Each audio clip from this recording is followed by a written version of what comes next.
O assunto, no caso, era o Randolph Rodrigues, senador que até então era da Rede, o partido da Marina Silva, que anunciou a saída numa decisão irrevogável. Foi assim que ele divulgou nota, a saída da Rede após perder uma disputa em relação aos poços que a Petrobras gostaria de explorar ali na foz do Rio Amazonas, lá no Amapá, Rosiane.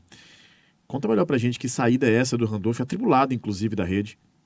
A gente trouxe esse assunto ontem a respeito da negativa do IBAMA de autorizar que a Petrobras fizesse estudos e perfurações lá na Foz do Amazonas, e a gente disse onde está localizada essa foz, que é no Amapá. Veja, o Randolph Rodrigues vinha trabalhando com outras pessoas do governo, pessoas que são favoráveis a essa exploração de petróleo naquela região, para que o posicionamento fosse de aprovação. E ontem se viu muito contrariado em relação à decisão do presidente do IBAMA, o Rodrigo Agostinho, foi para as redes sociais criticar, dizer que o IBAMA não ouviu a população do Amapá, foram as palavras que ele usou nas redes sociais, embora nas críticas haja outras críticas à decisão do Rodrigo Agostinho, mas vamos nos concentrar no do Randolph Rodrigues.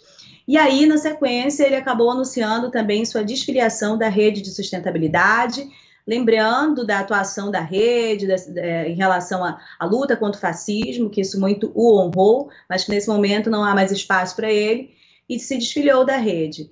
Isso acabou, Rafael, tendo uma série de repercussões, claro. Uma política que pressiona e fragiliza a ministra Marina Silva, que é do mesmo partido, é uma liderança da Rede Sustentabilidade, em relação ao Randolph. O Randolph saiu do partido dela, dizendo e criticando, né, uma decisão do IBAMA. Esse é um ponto. A outra foi uma manifestação do deputado Ricardo Salles, que ele foi para as redes sociais. O Randolph disse que ia buscar outras instâncias para reverter a decisão do IBAMA, que ele não considerava justa, e o Ricardo Salles disse bem-vindo ao grupo, né? Fez uma ironia ali em relação à postura do Randolph. O Randolph reagiu muito mal, disse que não fazia parte do grupo do Ricardo Salles, que ele considera um grupo de bandidos. Mas por que pegou essa brincadeira no meio, né? Por quê? Porque havia uma visão a respeito do posicionamento do Randolph Rodrigues que era muito próxima de uma defesa do que fazem todos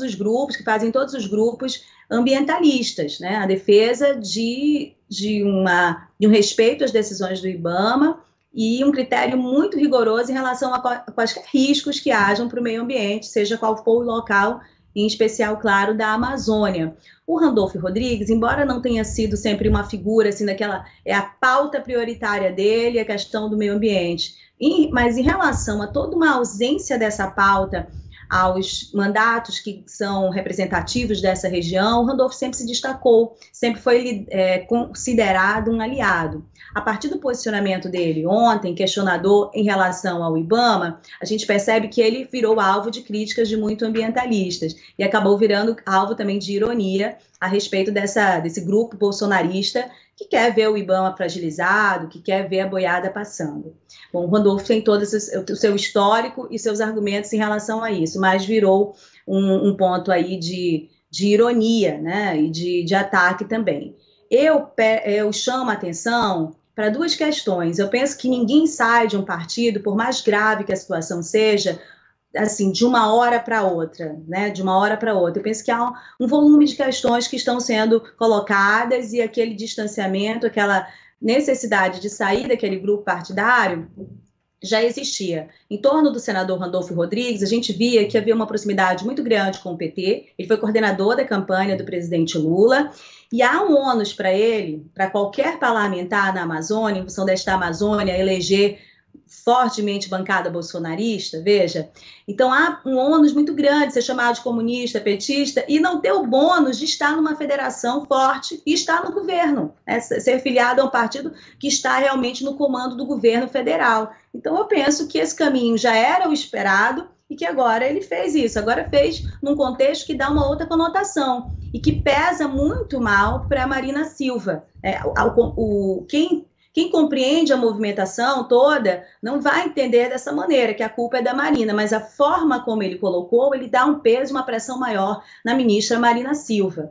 E aí, claro, que dentro desse componente, dentro do grupo que ele tinha o respeito, ele vai perder e vai ganhar por outro, porque ele tem outros aliados agora no Amapá também, desde a eleição passada. Então é isso.